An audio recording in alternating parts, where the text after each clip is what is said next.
얼마나 기뻤을까요? 얼마나 감격했을까? 그리고 얼마나 흥분했을까? 그들이 노예였던 이스라엘 백성들, 그래서 언제나 탄압 속에서, 박해 속에서 자유 없이 살았던 그 민족, 그들이 하나님으로부터 구원받고 거의 1년 만에 하나님께서 명령하신, 그것도 하나님을 섬기는 성막을 완공했습니다.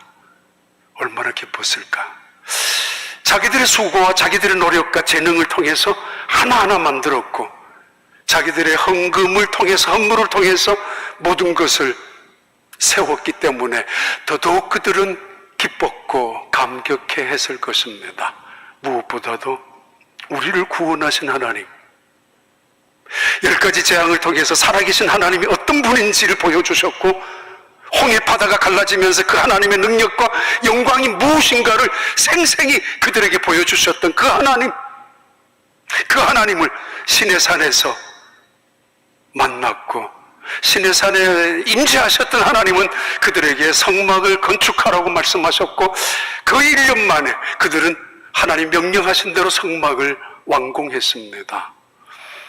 얼마나 좋았을까요? 춤이라도 추고 싶었던 그 하나님의 은혜 앞에 감사의 제단을, 장막을 쌓았습니다. 그것이 교회의 시작입니다. 하나님의 영광이 그 성막에 가득 차서, 너무 많이 어떤 방법으로 그 영광을 이해했는지 모르지만은 영광의 거룩함, 영광의 경건함, 영광의 무거움 때문에 그들은 모두가 다 엎드렸고, 모세조차도 그 성막에 걸음을 옮길 수 없을 만큼 두려울 정도로 영광으로 가득 찼습니다. 그것이 최초의 성막이었고 교회였습니다. 하나님의 영광. 이 땅에 세워진 수많은 교회들 중에 하나인 우리 교회, 휴스턴 할인 중앙장로교회, 다음 주면 44주년을 맞이하게 되는데, 하나님의 영광으로 늘 가득 차는 교회, 결코 하나님의 영광이 떠나지 아니하는 귀한 교회, 이 제단에 와서 엎드려 기도할 때마다 그 하나님의 영광을 경험하고 찬양하며 엎드려 그 하나님의 영광을 마음속에 간직하며 세상을 향하여 살아가는 하나님의 교회, 하나님의 백성들이 되시기를 바랍니다. 그래도 한번 물어야 합니다. 교회는 어떤 곳인가? 진짜 한번 다시 물어야 합니다. 교회는 어떤 곳인가? 이렇게 물을 때 우리는 기능적인 또는 역할에 관심을 갖게 됩니다. 교회? 예배 드리는 곳 맞습니다. 그래서 많은 교회는 예배의 회복을 부르짖고 예배의 회복을 모토로 삼고 있기도 합니다. 특히 지금 어떤 교회는 교회의 기능, 선교다. 구제와 봉사와 섬김이 선교라고. 이것이 교회 본질이고 사명이 아니냐? 맞습니다. 그래서 선교적인 교회가 되기 위하여 교회 컨퍼런스나 교회 성장 컨퍼런스나 교회의 새로운 어떤 변화의 패러다임을 위해서 세미나도 하고 있고 찾아가기도 합니다. 근데 질문 바꿔야 합니다. 교회는 어떤 곳인가 보다가는 교회는 무엇인가? 교회는 무엇인가? 좀 더 본질적인, 좀 더 중요한 신학적인 질문이기도 합니다.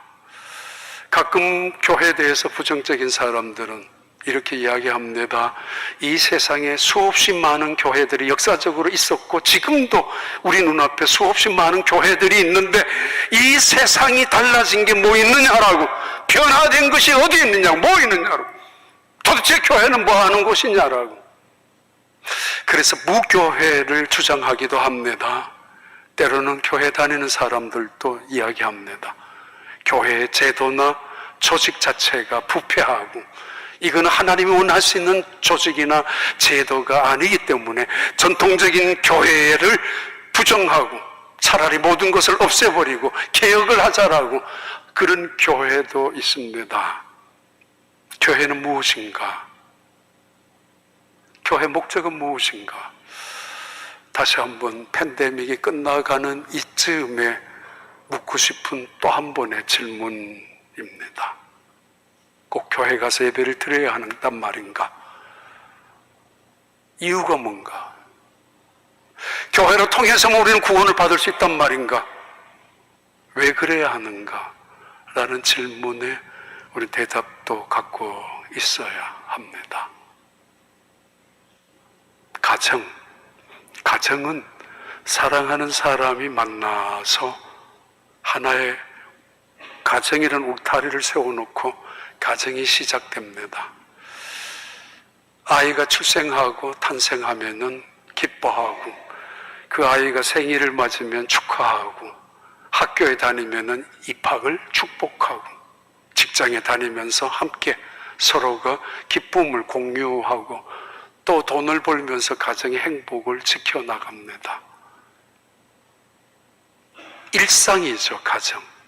가정의 목표가, 가정의 목적이 아이를 출생 또는 아이의 어떤 생일을 축하하기 위해서 가정이 존재하는 것은 아닙니다. 가정이라는 울타리 속에서 일상이죠. 출생하고 축하하고 축복하고 기쁨을 함께 나누는 것. 그 목표 때문에 이 아이를 입학시켜주고 입학시키면서 축복하기 위하여, 그게 가정의 목적이 아니라는 것입니다. 가정은 가정입니다. 사랑하는 사람들끼리의 만남을 통해서 이루어지는 것.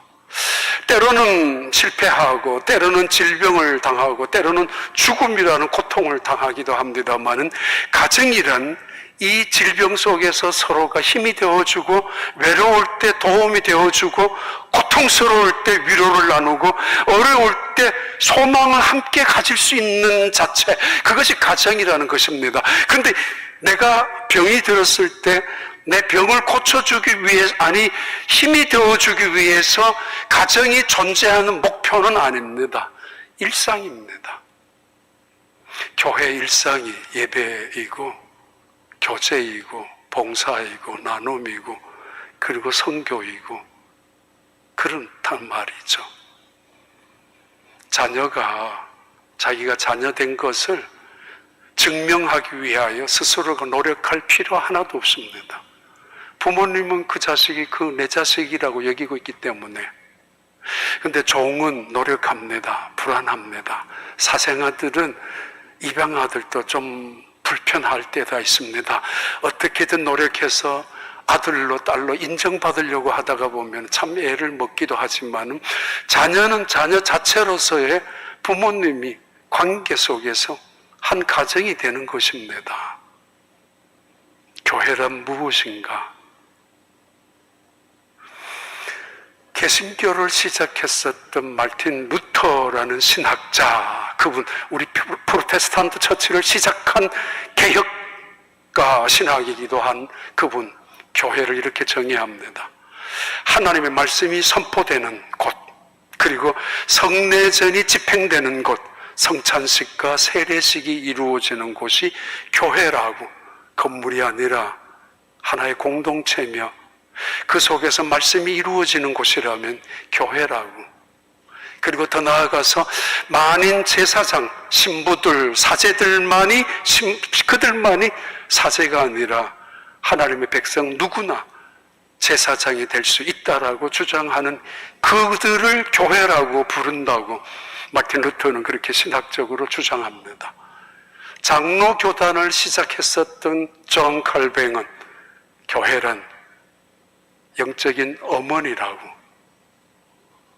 신앙을 잉태하고 영적으로, 그리고 아이를 낳듯이 영적인 하나님의 사람들을 출산하고 태어난 아이를 자라게 하고 키우고 그리고 훈련시켜 나가며 비바람 속에서도 폭우 속에서도 때로는 거친 들판 광야 속에서도 품어나가고 키워나가고 지켜나가는 것이 교회라고 존 칼뱅은 그렇게 주장합니다. 아무튼 교회는 어떤 곳입니까? 아니, 교회는 무엇입니까? 그들이, 노예로 있었던 그들이 애굽 땅에서 바알 우상을 섬기고 수많은 바로의 신전 앞에서 거처를 하고 있었던 그 땅에서 이제는 그들이 시내산을 중심해서 광야로 자유를 얻었습니다. 그들에게 자유를 주셨던, 구원을 주셨던, 그들에게 능력을 베푸셨던 그 하나님, 그 하나님을 섬기기 위하여 성막을 하나님의 명령대로 지었습니다. 우리 교회 한 반 정도 사이즈가 될 것입니다. 높이는 어느 정도 비슷할 거고 길이가 폭도 반반 정도로 보시면 됩니다. 이 성막이 완공된 다음 하나님의 영광이 가득 찼던 그 순간의 이야기가 출애굽기 40장에 기록된 내용입니다. 출애굽기 40장 봐요. 구름이 34절 35절. 구름이 회막에 덮이고 여호와의 영광이 성막에 충만하매 모세가 회막에 들어갈 수 없었으니 이는 구름이 회막 위에 덮이고 여호와의 영광이 성막에 충만함이었으며. 교회는 무엇인가? 첫 번째 대답입니다. 하나님의 임재하심이 드러나는 곳 의미합니다. 온 세상의 하나님은 무체부수하신 하나님, 옴니프리센스라고 하는 절대적인 하나님, 누구도 그의 존재를 하늘 끝에서도 바닥 끝에서도 땅 끝에서도 하나님을 계시고 날갯짓을 하면서 하나님은 그곳에서 머무실 수 있는 분이 하나님이시지만은 특별히 약속된 장소가 있습니다. 사람들과 만나기로 약속했어요. 내일 오후 3시에 만나자고. 근데 장소를 정하지 않았다면 그 약속은 무효가 되고 맙니다. 어디 가서 어떻게 누구를, 온 세상이 그 사람 갈 수 있는 곳이라고 할지라도 장소가 중요합니다. 하나님이 만나기로 약속한 장소, 성전, 성막, 축복하기로 약속하신 장소, 거주하기로 이 세상 어디에든지 하나님의 발등상으로 여길 수도 있는 하나님이시지만은 하늘을 보좌로 삼을 수 있는 분이니까, 그러나 하나님은 자기의 거주지, 거처를 정하셔야 했습니다. 그것이 오늘 본문에 나오는 성막을 완공하고 난 다음 성막 위에 세워둔 구름 기둥을 통해서 말씀하시고 계십니다.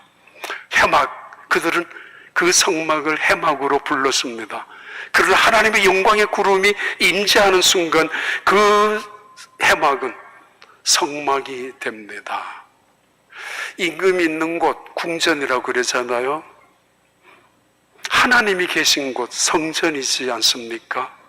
하나님이 거주지로 작정하시고 거주지로 약속하신 장소, 자기 백성을 만나겠다고, 그것이 성막이고 또 해막 같은 단어를 구분 없이 쓰기도 하기도 합니다.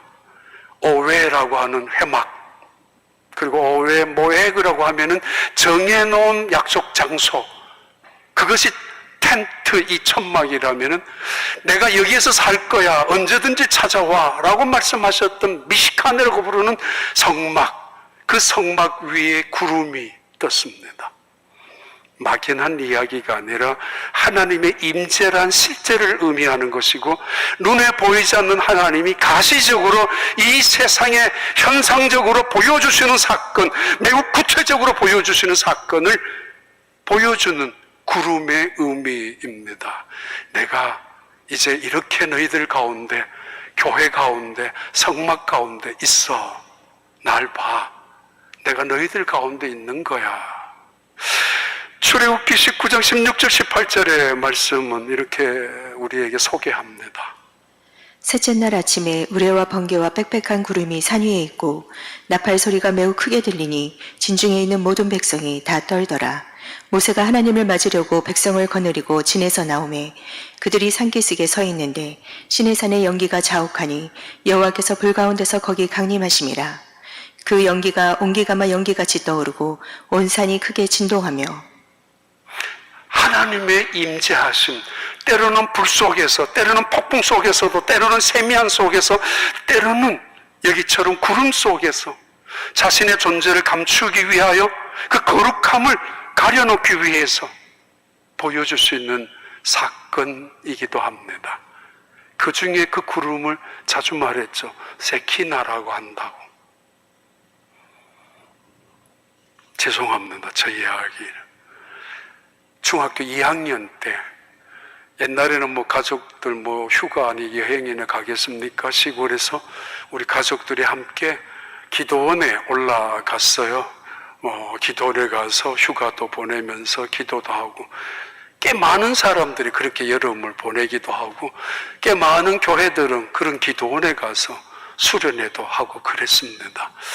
중학교 2학년 여름방학 때라고 봐요.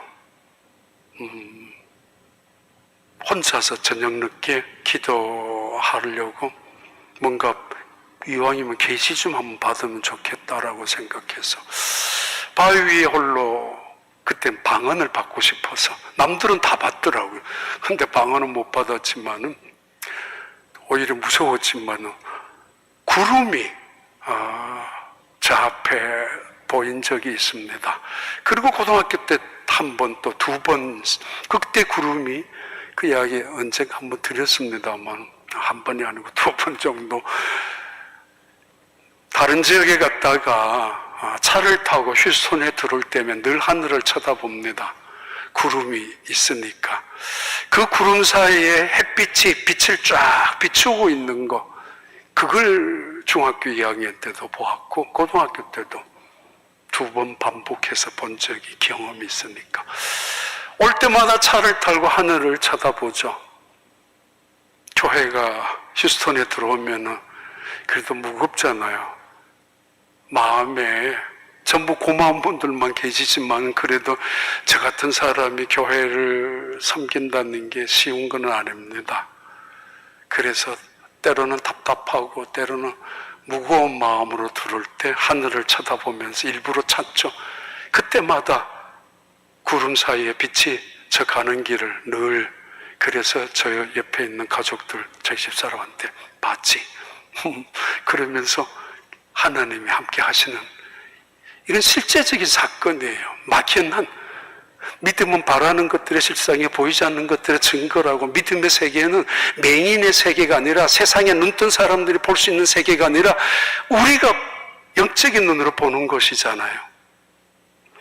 그 유명한 넬슨 제독, 원래는 제독을 해본 적은 없지만은 후대에 영국의 많은 사람들은 그분을 제독이라고 불렀다고 그럽니다. 2차 대전 때 그 함선이, 넬슨 제독의 부하들이 함께 타고 간 함선이 어려움을 많이 당했죠. 바다에 나가면 어려우니까 파도와 싸워야 되고, 배고픔과도 싸워야 되고, 제한된 음식물 때문에 또는 전쟁과 싸워야 되는, 두려움과도 싸워야 되는 그런 속에서 전쟁이 끝나고 혹은 배에 내렸을 때마다 사람들이 물었대죠. 어떻게 그 배에서 견뎠느냐고. 그 폭우 속에, 폭풍 속에, 파도 속에, 굶주림 속에 두려움을 어떻게 이겼느냐고. 그때 대부분의 병사들이 이런 대답을 했었다고 합니다. 예, 힘들죠. 어렵죠. 바다에 나갔는데 어찌 편안할 수가 있습니까? 전쟁을 하러 나갔는데 어찌 두렵지 않겠습니까? 그러나 우리는 넬슨 제독이 우리와 함께 있다는 사실 하나만 가지고도 우리는 힘을 얻었습니다. 함선 위에 배 함장이 같이 타고 있을 때는 깃발을 올려놓습니다. 그걸 보는 순간에 그들의 용기를 얻죠. 우리 배에 넬슨 제독이, 넬슨이 탔다고, 같이 한다고. 하나님이 아브라함, 이삭, 야곱, 요셉을 통해서 끊임없이 주셨던 약속의 말씀은 동일합니다. 하나입니다. 그리고 이스라엘의 수없이 많은 선지자들을 통하여 이스라엘 백성들에게 약속했던 약속을 재회견에 확인했었던 말씀도 하나였습니다. 내가 너와 함께 할 것이야. 놀라지 말라고, 두려워하지 말라고. 내가 너희들과 함께야. 길 없는 곳을 가는 그들에게 길이 되셨던 하나님, 광야 속에, 어려움 속에 있었던 그들에게 언제나 나침판처럼 역할을 해주셨던 하나님, 하나님의 임재를 말합니다. 교회는 어떤 곳인가? 아니, 교회는 무엇인가? 하나님의 임재, 바로 하나님의 영광이 나타나는 것이 하나님의 교회입니다. 온 세상에 다 하나님의 임재할 수 있는 곳이지만, 그러나 특별히 약속한 장소에 그들에게 내가 여기에서 너희들을 만나겠다고, 만나고 싶다라고 하셨던 약속된 성막의 자리, 그 증거로 구름, 세키나의 구름을 그들에게 보여주셨습니다. 꽤 많은, 아니 가끔은 그런 사람들이 있습니다.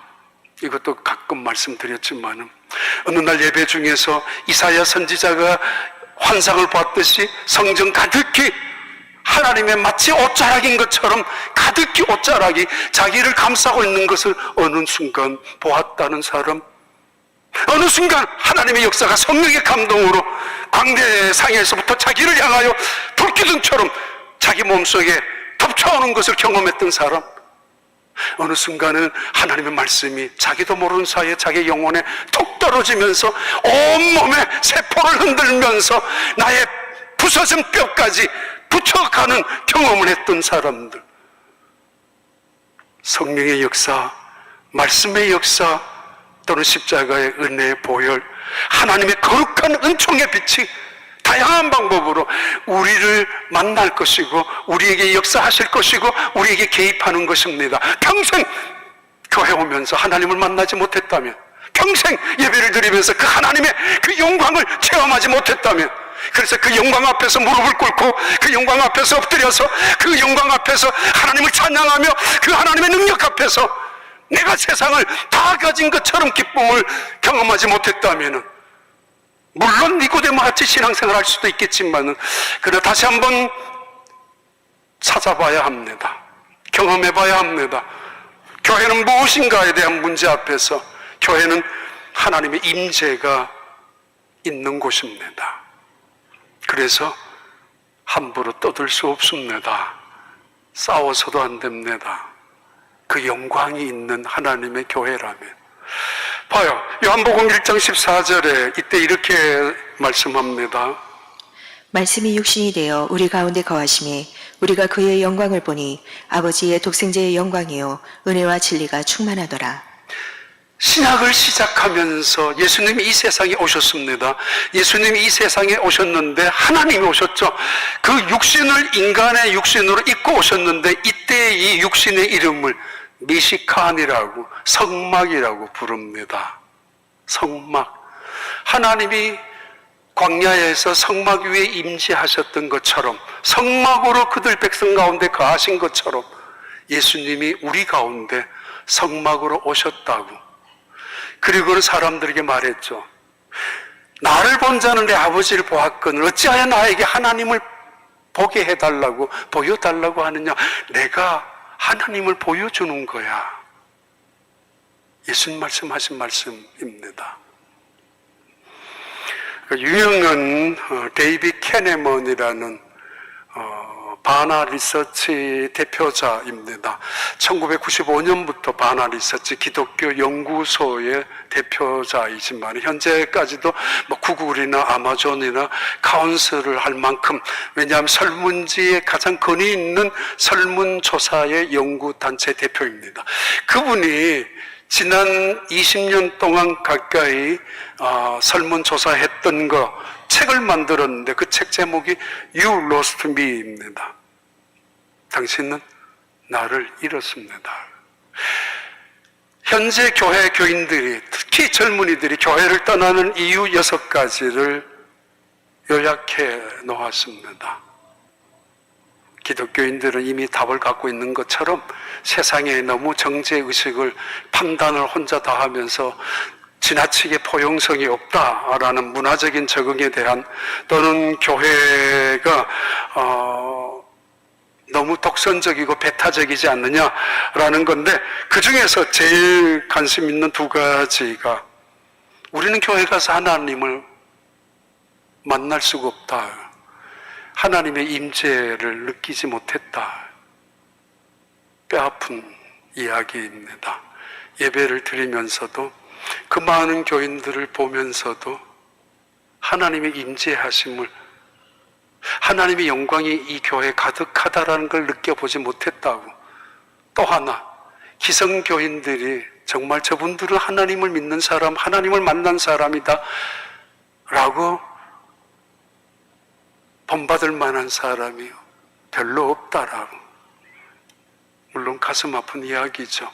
아이들이 다 집에 가서 하는 이야기고, 밖에 나가서 친구들끼리 하는 이야기고, 교회 와가지고 교육 전도사나 교육 목사님들한테 이야기하는 이야기입니다. 우리 아빠 우리 엄마 달라요. 집에 가면요, 예수 안 믿는 것 같아요.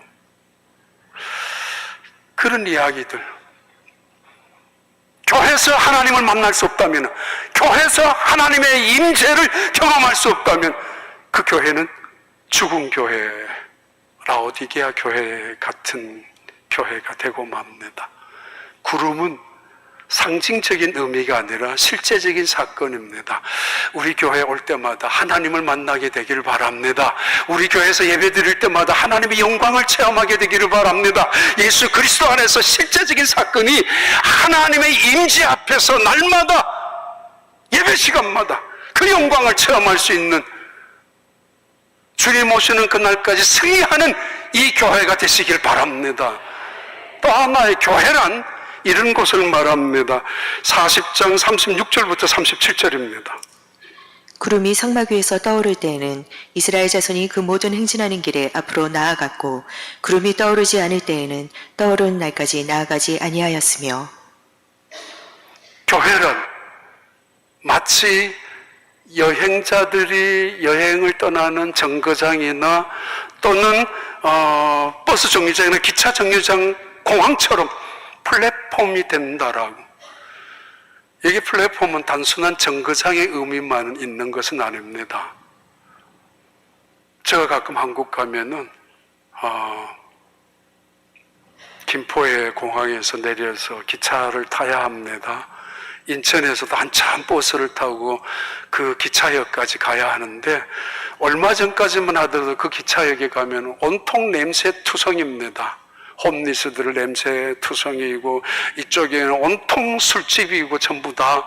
그리고 역사 그 정거장도 사실은 역겨울 만큼 그런 냄새가 많이 났던, 늘 그래도 기차를 타야 되는 거. 일반적으로 플랫폼은 그것을 의미하지만 요즘은 굉장한 의미로, 다양한 의미로 쓰여지고 있습니다. 얼마 전부터 기차역을 갔을 때 기차역이 달라졌습니다.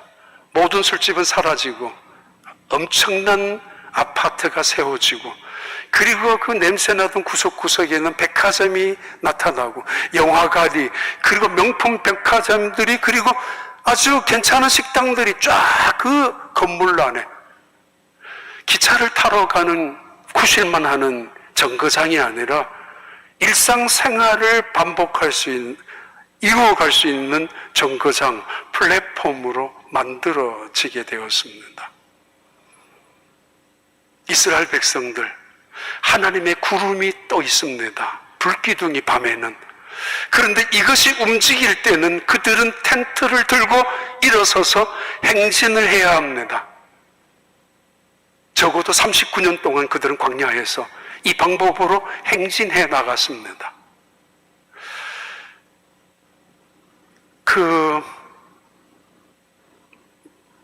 저 이야기 또 미국에 올 때,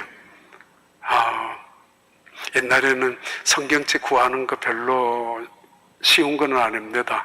신학교 때 가기 전에 성경책 하나 선물 받은 거, 그거 읽다고 들고 다니고, 신학교 다니면서 또 읽고 하다가 떨어지고, 구두방에 가서 붙이고, 그리고 옛날에는 그거 새로 사는 거 좋아하지 않고 옛날 거 좋아합니다.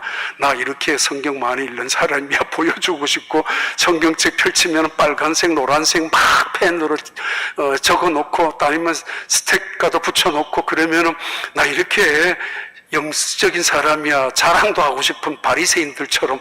저도 그랬습니다. 성경책 미국 오면서 그거 하나 들고 왔습니다. 진짜 없는다. 다 떨어진 성경, 구두방에 가서 붙인 성경, 그리고 온갖 펜으로 다 적어놓은 성경책 하나 들고 왔는데, 그것이 시작이었죠. 미국 생활에.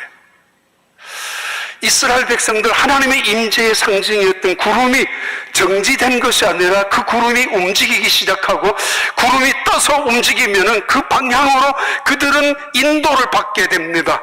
광야에서 비바람, 그 뜨거운 폭우, 때로는 그 추위, 밤중에는 그 속에서 그들은 오직 하나님의 임재였던 구름 한 조각 바라보면서 온 지파들이 12지파가 광야를 행진하기 시작합니다. 그것이 그들의 모습이었고 그것이 교회입니다. 신앙이란 하나님과 동행하는 여정을 말합니다. 가끔 이야기했죠.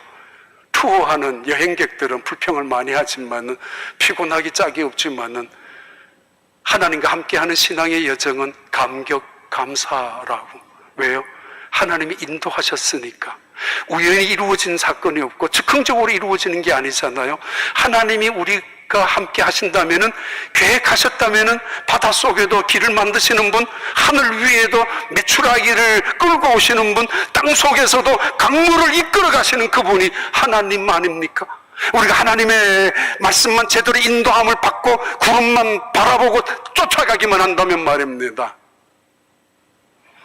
미국 유명한 목사님 한 분이 돌아가셨죠. 팀 켈러 목사님. 1월 달에 제가 이 설교를 했어요. 팀 켈러 목사님 돌아가셨다고.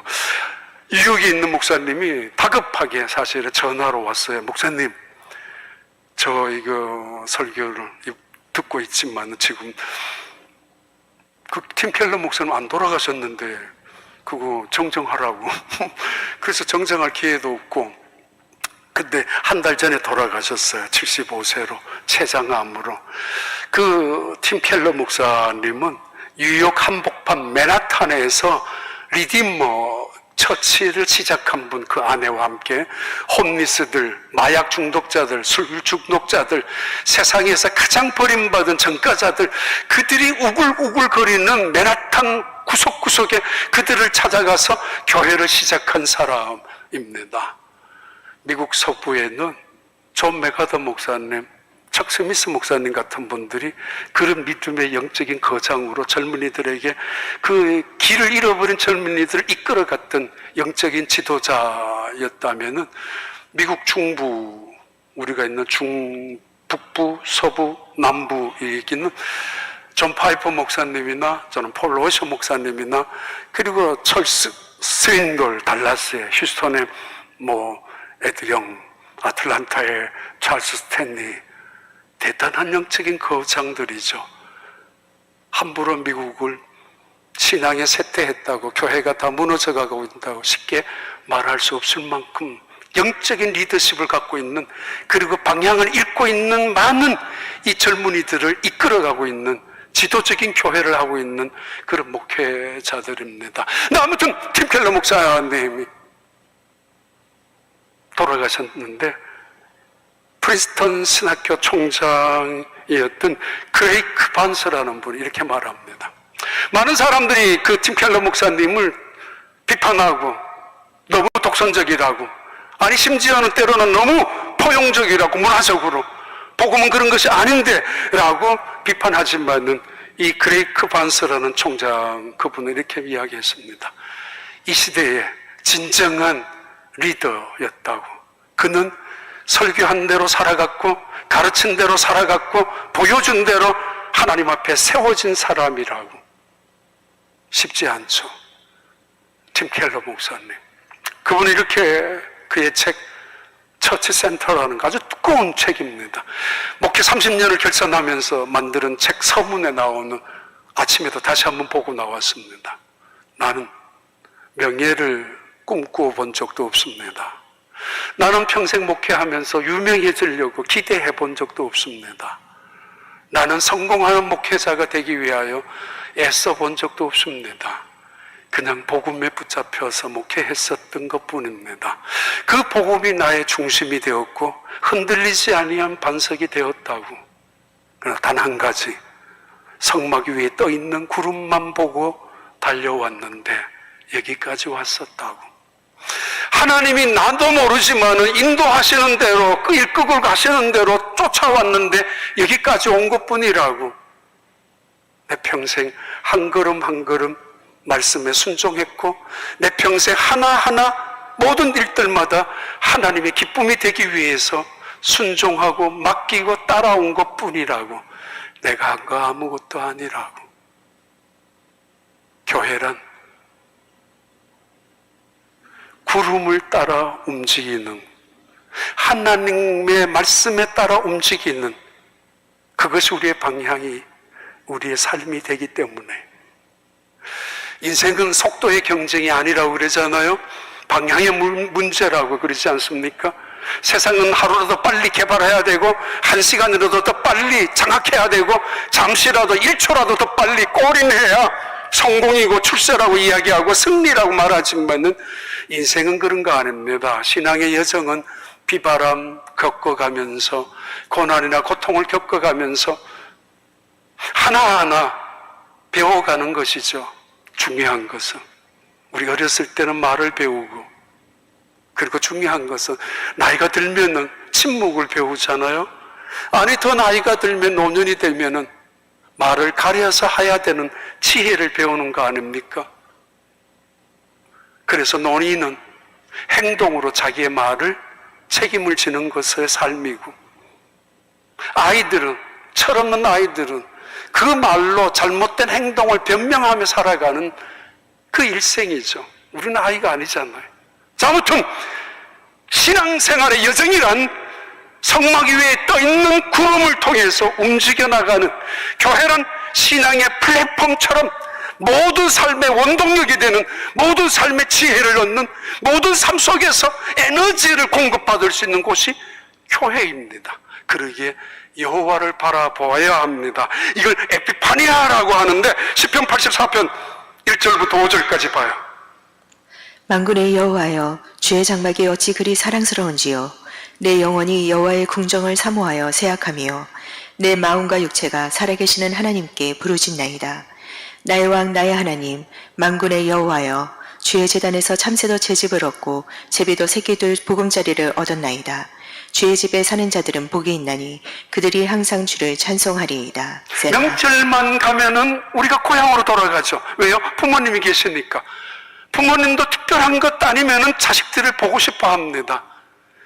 집에 가면은 아빠 왔어요 한마디면은, 아니 말 안 해도 돼요. 얼굴 보면은 힘을 얻고 행복해하죠. 부모님의 마음은. 잠자는 자식을 보면서도 다 알아요. 얼마나 고생하는지. 회사 하면서, 직장 생활하면서, 사업을 하면서 얼마나 고통스러운지도 안 봐도 부모님들은 다 알고 있지만은, 보는 자식들 손이라도 한번 잡고 싶고 얼굴이라도 만지고 싶잖아요. 시편 122편 1절은 이렇게 이야기합니다. 사람이 내게 말하기를 여호와의 집에 올라가자 할 때에 내가 기뻐하였도다. 세상은 뭐 도박에 가자고, 뭐 여행 가자고, 아니면 뭐 술집으로 가자고, 뭐 기쁠 때가 있죠. 기가 번쩍 뛰일 때가 있죠.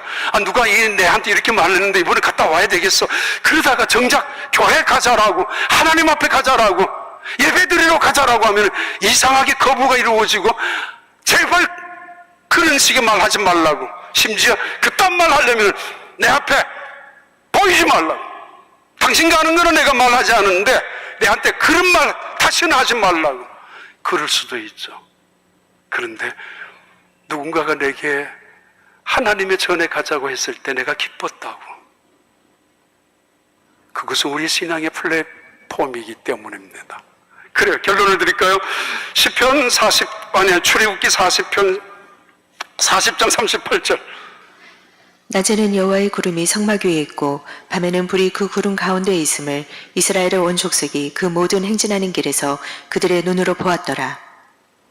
교회란 공동체를 말합니다. 한 사람이 아니라 두 사람. 아니, 한 사람도 공동체의 성격을 갖고 있습니다. 왜냐하면 하나님의 공의는 한 사람을 통하여 10사람을, 때로는 10사람 중에서 한 사람을 택해서 하나님의 공의를 이루어 가시는 분이기 때문에 교회란 언제나 단수가 아니라 복수형으로 쓰이게 되는 의미입니다. 한번 봐봐요. 성막은 온 진영의 한복판에 있어요. 12지파가 동서남북으로 모여가지고 세 지파씩 모여가지고 요 진영을 그대로 광야에서 39년 동안 움직여 갔습니다. 눈 뜨면은 성막이 보였고 자기 전에 텐트로 들어가기 전에 자기 전에도 성막을 보았고 모두가 함께 나만 본 것이 아니라 우리 지파만 보는 것이 아니라 12지파가 모두가 다 함께 이것은 하나님의 백성의 공동체의 의미를 보여주는 실물적인 사건이죠. 우리는 하나님이 주신 감정이 있습니다. 어느 것 하나 버려서는 안 되는 감정들입니다. 사랑이 있고 감정이죠. 용서도 있고 그리고 반대로 미움도 있고 시기도 있고 때로는 즐거움도 있고 분노도 있습니다. 이 모든 감정은 하나님께서 우리에게 주신 소중한 것들이고 때로는 나 자신을 바라볼 수 있는 때로는 하나님께서 원하시는 것을 이루어가게 하는 혹은 문화와 문명을 발전시키게 할 수도 있는 것들이 우리에게 주어지는 감정들입니다. 문제는 다스려야 합니다. 문제는 절제할 줄 알아야 합니다. 문제는 승화시켜야 합니다. 어떻게 해요? 공동체를 통하여. 공동체는 누군가는 나의 얼굴이기 때문에 내가 미워하고 내가 시기하는 어떤 사람은 솔직히 말하면 나의 얼굴이고 나의 거울이기도 합니다. 공동체를 통하여 함께 배우고 공동체를 통해서 깨닫고 그리고 그 거울을 통하여 죄를 씻고 때로는 낮아짐과 겸손함과 나도 저렇게 살고 싶어, 나도 저렇게 늙고 싶어, 나도 저렇게 예수님 믿고 싶단 말이야 라는 사람들 있는가 하면 난 저렇게는 늙고 싶지 않다고, 난 저렇게는 예수 믿고 싶지 않아 라는 사람들도 우리 모두에게 거울입니다. 공동체의 의미이기도 합니다. 어떤 사람이 돈을 잃어버렸어요. 그리고는 그때 그 자리에 있었던 한 청년을 의심합니다. 지나가는 그 청년을 보고 도둑처럼 느껴졌어요. 저놈이 이 돈을 가져갔는데 어떻게 증거가 없어서 어떻게 말을 하지? 그리고는 그 주변에 왔다 갔다 하는 사람들도 모두가 다 도둑처럼 보였어요. 몇 시간 후에 잃어버린 줄 알았고 누가 도둑질 해간 줄 알았던 이 현금을 찾았습니다. 자기가 잘못된 실수로 착각했는데 그것이 있는 것을 확인하고 찾았고 찾고 나서 보니까 도둑처럼 보였던 방금까지 그 청년이 천사같이 보였습니다. 우리 마음이란 그런 거예요. 우리가 살아가면서 누구를 의심하는 것만큼 무서운 죄가 어디에 있습니까?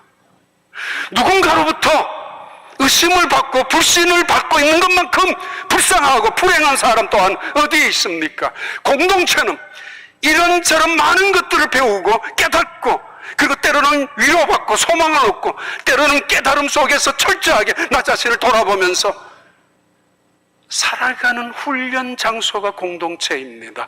이스라엘 민족의 공동체, 그들은 39년인데 사실은 실패하고야 말았습니다. 그들 가운데 불평하는 사람들이 섞여 있었거든요. 그들 가운데 슬쩍이 험담하고 원망하는 사람들이 있었거든요.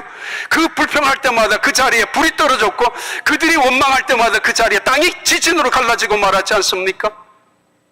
공동체를 어지럽혔던 사람들, 성경은 그들을 잡족이라고 불렀고 그들이 불평을 선동하고 그들이 원망을 선동할 때마다 공동체는 흔들리고 말았습니다.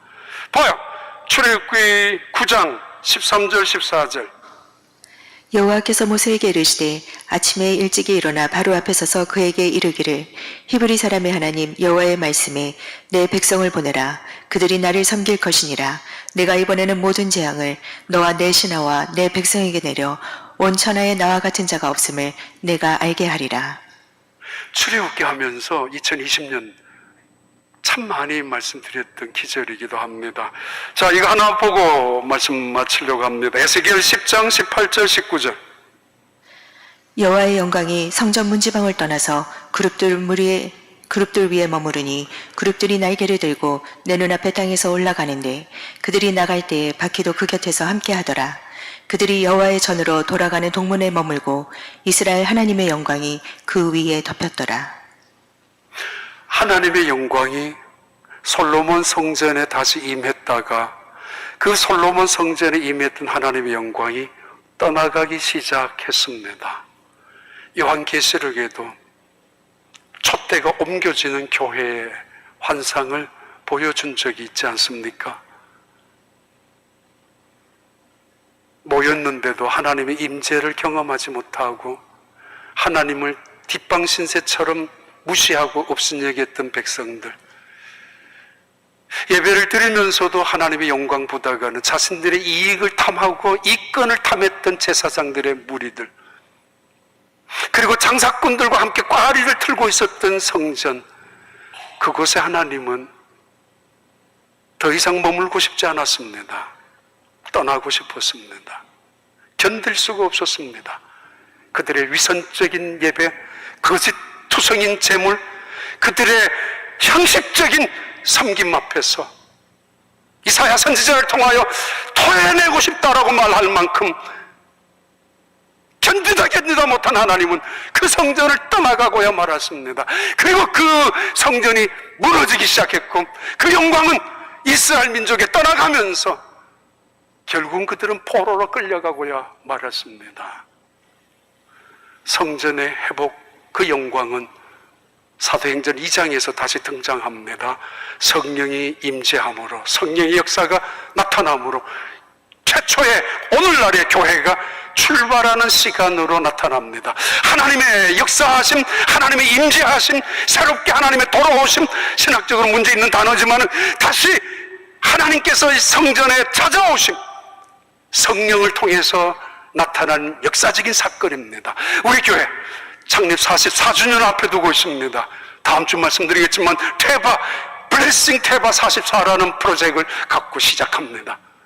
너무 감사하죠. 우리 장로님들이 기쁜 마음으로 하자고 같이 기쁨 즐거운 마음으로 기창 기도하고 또 뭘 하느냐고 그냥 지나갈 수도 있겠지만은 그러나 이런저런 일들을 통해서 교회 안에서 하나님의 성령의 역사가 이루어짐으로 하나님의 살아계심을 체험하고, 아니 그 하나님의 살아계심 우리 가운데 나타남으로 우리가 하나님의 영광을 돌리는 교회, 온 교회가 오직 하나님께만 영광을 돌릴 수 있는 축복의 교회, 축복의 사람들, 하나님의 백성의 사람들이 되시기를, 그런 교회가 되기를 진심으로 축복하고 축원합니다. 하나님 아버지, 오직 하나님께 영광이 되기를 원합니다. 세키나의 영광, 에핀파야의 영광, 아니 글로리아의 영광이 이제 우리가 하나님 앞에 영광을 돌릴 수 있는 온 교회가 되도록 하나님 우리 교회를 축복하여 주시고 이 땅의 수많은 교회들을 지켜주시옵소서. 예수님 이름으로 기도하옵나이다. 아멘.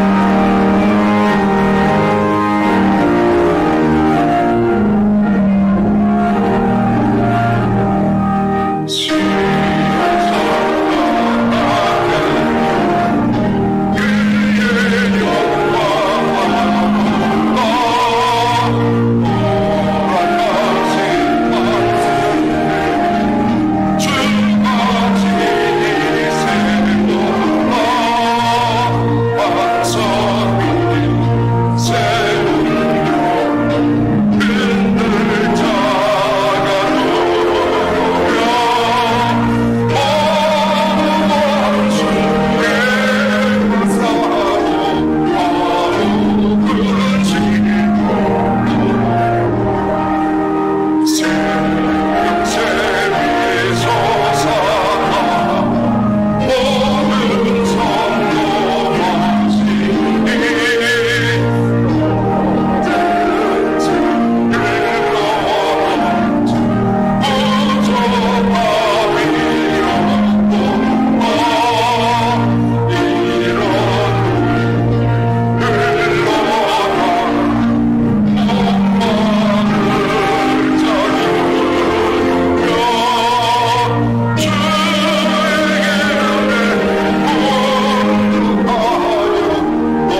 아버지, 지난 한 주간도 베푸신 그 은혜에 진심으로 감사하며 여기 예물을 올려드립니다. 우리의 소망이 여기에 있고 하나님께 있고 우리의 사랑의 고백이 주님께 있음을 다시 한번 확인합니다. 우리의 믿음의 증거이고 믿음의 표시이며 헌신의 증거이고 헌신의 표시인 이 예물이 하나님의 영광이 되게 하시고 산 제물로 쓰여지도록 은혜 베풀어 주옵소서. 가정과 일터와 생업장과 흩어진 가족들, 자녀들 언제나 동행하시는 하나님의 손길, 인도하시는 하나님의 능력, 그 영광이 우리 온 교회에 가득히 드러나도록 이번 한 주간도 하나님과 함께하는 놀라운 은혜와 역사들이 또 다른 간증이 되며 찬양이 되며 기쁨이 되며 감사가 되게 하시고 세상을 이겨나가는 복음의 사람들이 되게 하여 주옵소서. 예수님 이름으로 기도하옵나이다. 아멘.